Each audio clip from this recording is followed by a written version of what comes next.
How you doing? Good, yourself? Good. Good to see you. Good to see you. Good to see you. Tom? Ready and raring. Adam? I think we met at duck camp. That could very well be. Yeah, once or twice before, so. Yeah. Some backpack for electronics. Oh boy. And one for clothes.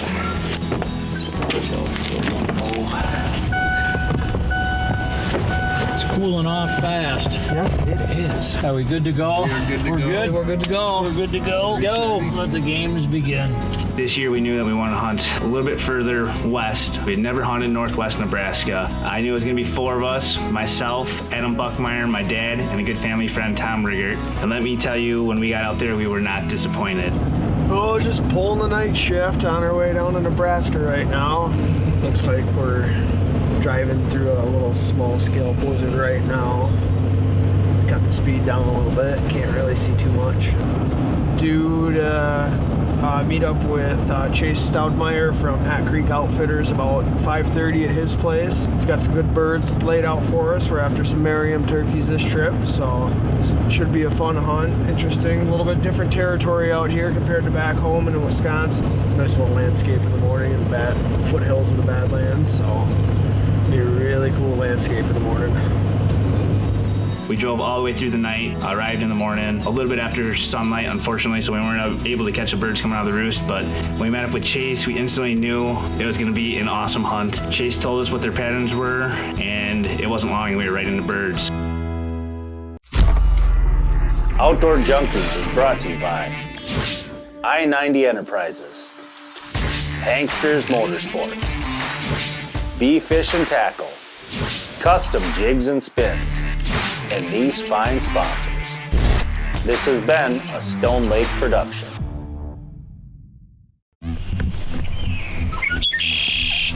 All right, let's go.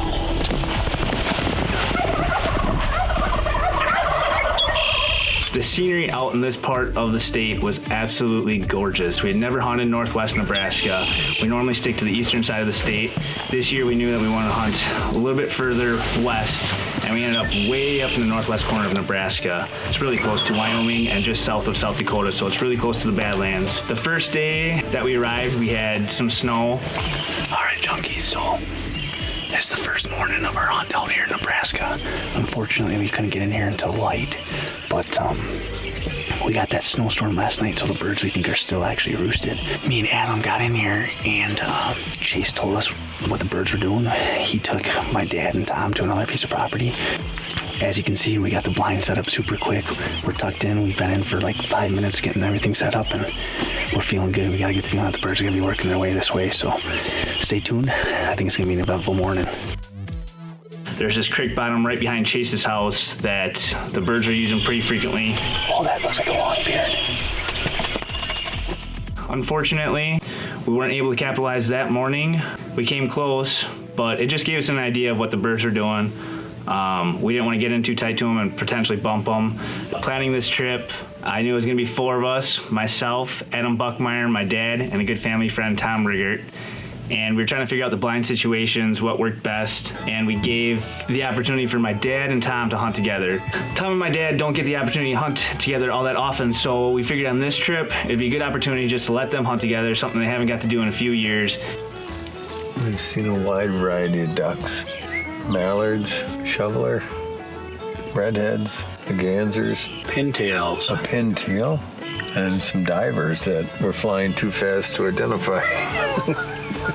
And geese, all off the same pond. And a lot of deer. We have seen deer all day long. Thanks, Chase, for putting us on this nice spot. The birds are coming in, and they decided whatever side they came to was going to be the shooter. And I think they came to my dad's side, and he was getting ready to shoot. Tom was videoing, but the angle that they had from the blind was that Tom, even though the birds were on the right side of the blind, Tom had a better vantage point and was able to see around this brush or whatever that my dad couldn't get a shot through. So since he didn't have the angle and Tom did, Tom decided he would take the shot.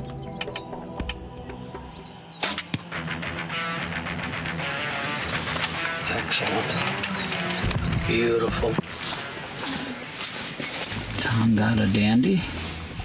We're gonna go pick up his bird here.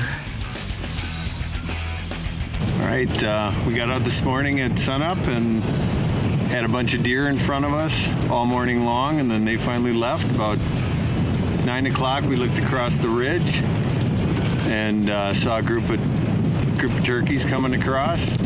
They went down into the creek bottom and they came across the field in a beeline. Yeah, watching the footage of that spin and strut, that was impressive. I've never been around a decoy like that, and just fan that up a little bit, and those turkeys are they just keyed right on it. Right to it, you know. So after Tom shot his bird, the flock that they were hunting mainly kind of was busted up. We told Dad and Tom to come over to the piece of property that me and Adam were hunting and sit in the blind that we had moved prior to where we knew these turkeys were going to be coming out, to give them an opportunity for another turkey. Me and Adam figured we'd go old school and try and squeeze into a brush blind in another area that we saw the birds were working. We just made a quick setup on them, and that was the game plan going into that night.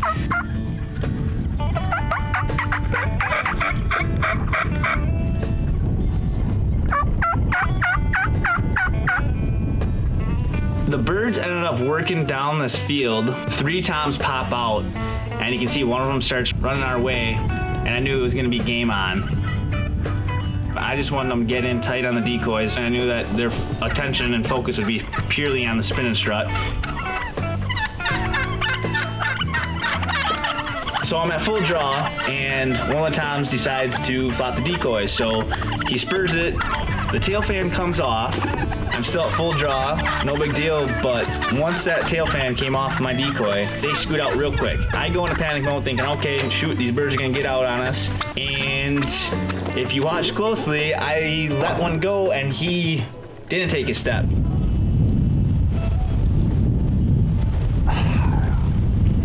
I'm disappointed in myself. He took 2 steps and just stopped, and my arrow goes right in front of him.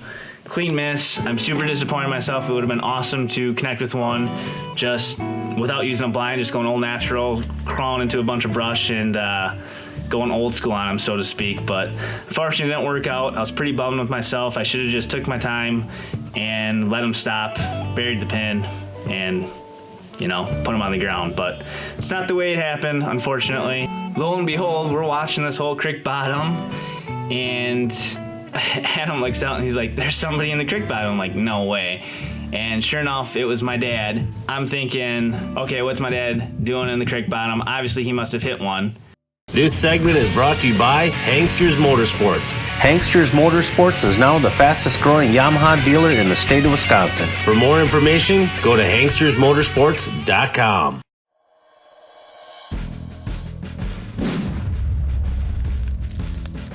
So after Tom shot his bird, the flock that they were hunting mainly kind of was busted up. We told Dad and Tom to come over to the piece of property that me and Adam were hunting and sit in the blind that we had moved prior to where we knew these turkeys were going to be coming out, to give them an opportunity for another turkey.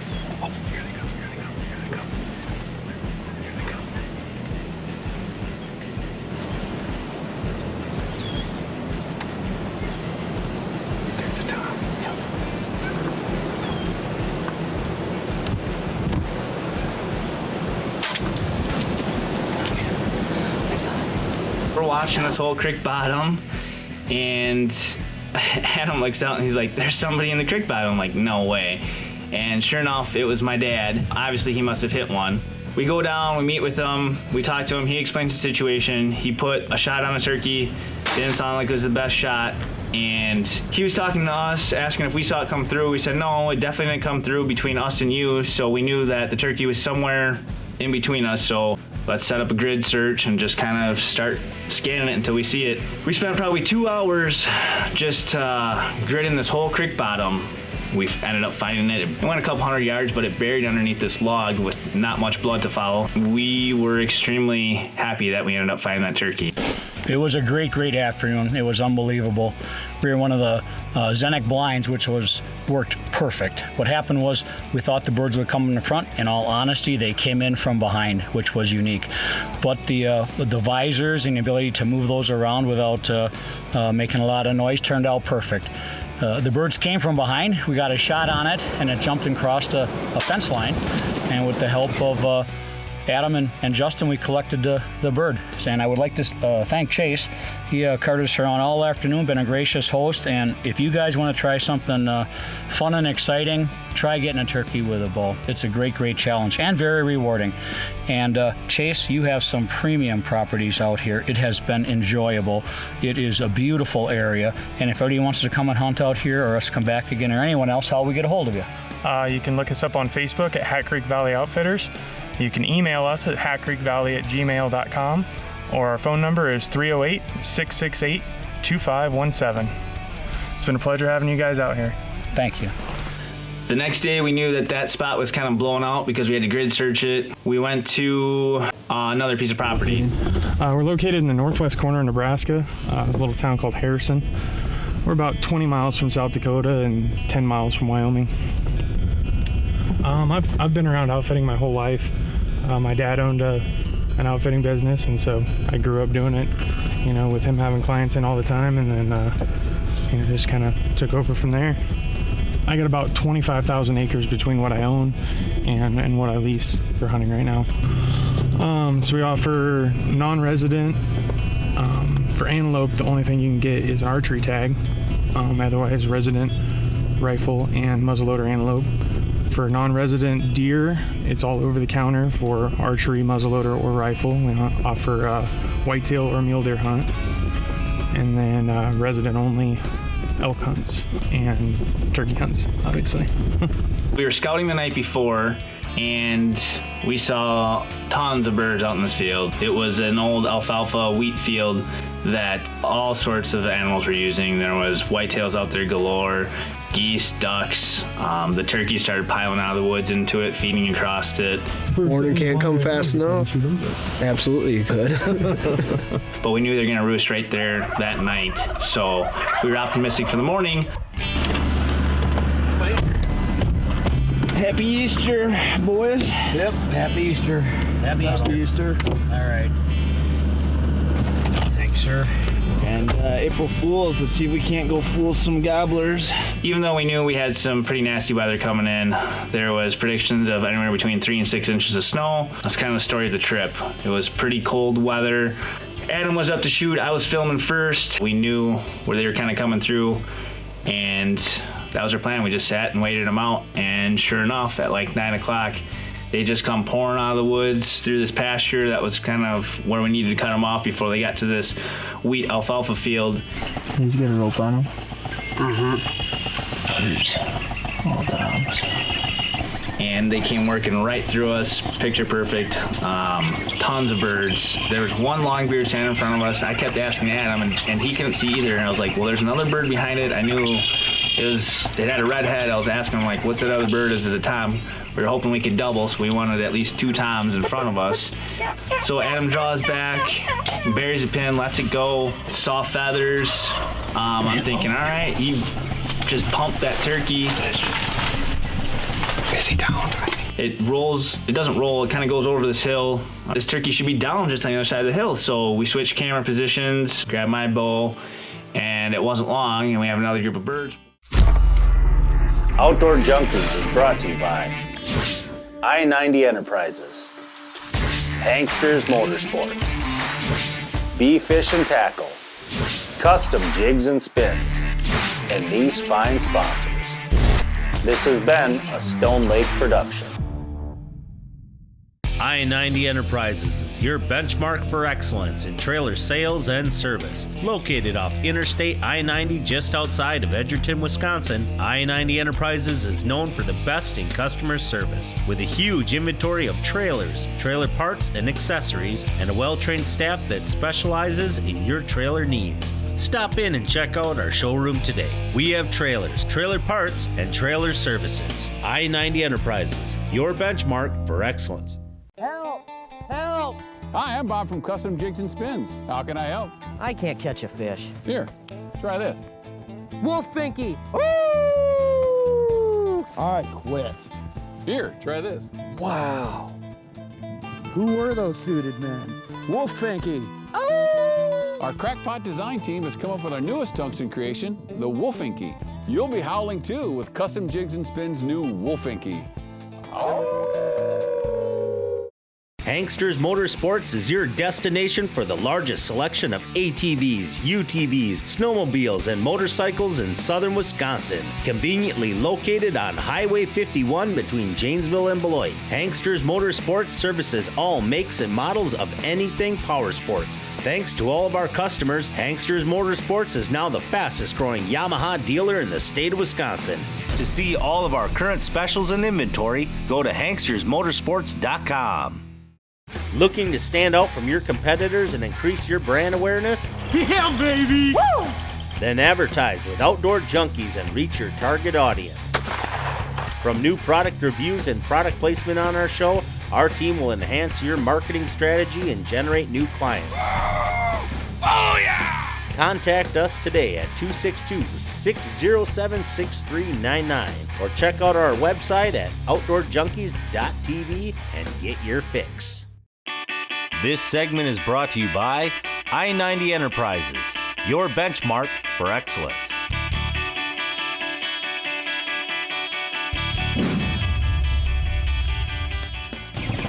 Oh, in the perfect world, he's laying right down over that hilltop. I think we got him, dude. I think he's dead. I didn't see any. There's none that looked like they were wounded. All of them just flew. No, I don't know. He popped up. He popped up a little bit, and I think I watched him flop right over the hill. I'm pretty sure. I think you got him. I really hope so. And it wasn't long, and we have another group of birds work in front, kind of swing out around us, and then actually come from right behind the blind, right in front. I draw back. They're pretty close. I think they're like 10 yards, and I put the pin on one. I let it go, and feathers. I see, and same thing. I'm thinking, all right, good hit. It runs off down this hill. I'm like, okay, same hill that we lost Adam's bird behind. But then it starts coming back up, and I'm thinking, no way, I hit this turkey. So I knocked another arrow real quick, and my rule of thumb is always, if something's hit, wounded, doesn't matter how far the next shot is. If you got an opportunity to take a shot to hopefully put that animal out of its misery quicker or sooner, that's what I try and do. So I draw back, and I let one go at 60. And that one connected good. What a crazy morning, man. We are covered up in birds. It's been unfreaking real. We finally got 2 down, so we are stoked getting it done here in Northwest Nebraska, Junkie Style, baby. And we got out to go grab Adam's bird, and unfortunately, we didn't find it. What you got for blood? Adam's turkey was nowhere to be found, so we watched the footage back on Adam's bird, and we realized that when Adam shot and the bird was quartering away, that it came in, and he probably, if he would have been back just another inch, it would have been a dead bird. I mean, the vitals on turkeys, people don't realize, especially for archery, is tiny. I'm talking less than the size of a softball. Didn't catch any vitals, so hopefully that bird will be fine. But Adam was pretty bummed that we didn't double up like we thought we did. Went to go look for my bird. I went to my first arrow, and a little bit of blood on it, but definitely wasn't a kill shot. It wasn't until that 60-yard shot where I hit him in pure vitals. Look at them hooks. Heck yeah. Oh yeah. Dude, give me some. Sweet. Well, everyone, here he is. It was one of the most fun turkey hunts I've ever been on. Archery hunting is so difficult. Had so many opportunities this week. Chase put us on a ton of birds. Last night, he went out scouting, found us a new property with just a pile of birds in it. We scouted it last night, watched what the birds were doing, set up a game plan. Came in early this morning, set up the Zenek, and I don't even know how many times we had in front of us. Got it done in the snow. Just a good way to close out the trip. Adam still needs to get a bird, so we're gonna try and get him on one this evening and try and get it done junkie style. Chase, I just want to thank you so much, man. It's been an awesome trip. If you want to just let people know how they can get a hold of you. Yeah, you can look us up on Facebook at Hat Creek Valley Outfitters. Send us an email at hatcreekvalley@gmail.com or give us a call at 308-668-2517. As far as the group goes, Tom had a bird down, I had a bird down, my dad had a bird down. The only person that didn't was Adam, so we were all kind of pulling for him, hoping he could get one. So we were playing it two ways. On the warm days, we were running and gunning. We were out trying to get in front of them, put a little more pressure on them, and then on those cold days, we were sitting back, just sitting in the Zenit ground blinds, getting on the food source, waiting for them to come to us. We're just getting back to the blind, and we get out here, and the field's just loaded with birds again. So we're just gonna play the patience game, and as the old guys would say it, just sit in the blind and wait. So we're just gonna try that tactic out and see what happens. The weather warmed up, the birds were more active, so it gave us a chance. We got the spin start out in front of us. We did some reaping. Adam did some stalking, some crawling. It's so challenging to try and accomplish shooting a turkey with a bow. It's nothing compared to trying doing it with a shotgun. That was so epic. Did you get him? No. Oh. I came over the top and all he was showing his head. And I'm like, well, if I can crest this, and as soon as I crest, just boom. So I just launched one. Yeah. Oh, I was so close. So close. All in all, it was a great hunt. And let me tell you, when we got out there, we were not disappointed. The scenery was amazing. Probably one of the best hunts I've ever been on. The amount of wildlife that Chase has on his properties is unbelievable. Between the mule deer, the whitetail, the pronghorn, the turkeys, you name it, we saw it all. It's just a very wildlife-rich area of our country. We got some, just picking up, getting ready to move the blind. Looked out in the field one last time, and we got 4 toms still working back in, so gonna go Fred Bear style, get down in some brush and start throwing some darts at them. Junkie style. It was so, I came over the hilltop and they were How far? 15, 20 yards. By the time I got back to full draw, it was just a missile. Missile at full speed turkey.